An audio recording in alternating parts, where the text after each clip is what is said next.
কর্মকর্তা হিসেবে আপনার নৈতিক ও পবিত্র দায়িত্ব, নিষ্ঠা ও পেশাদারিত্বের সাথে কাজ করা।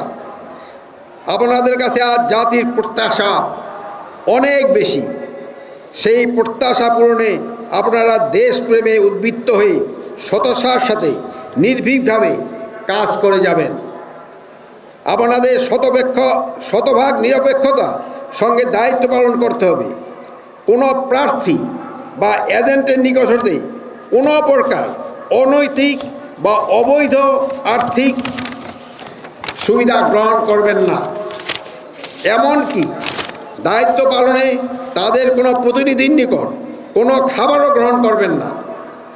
কেন্দ্রে কোনো প্রকার অনিয়ম বা বিশৃঙ্খলা সৃষ্টি হলে রিটার্নিং অফিসার, সহকারী রিটার্নিং অফিসার, প্রিজাইডিং অফিসারের পরামর্শ মোতাবেক তা শক্ত হাতে দমন করতে হবে।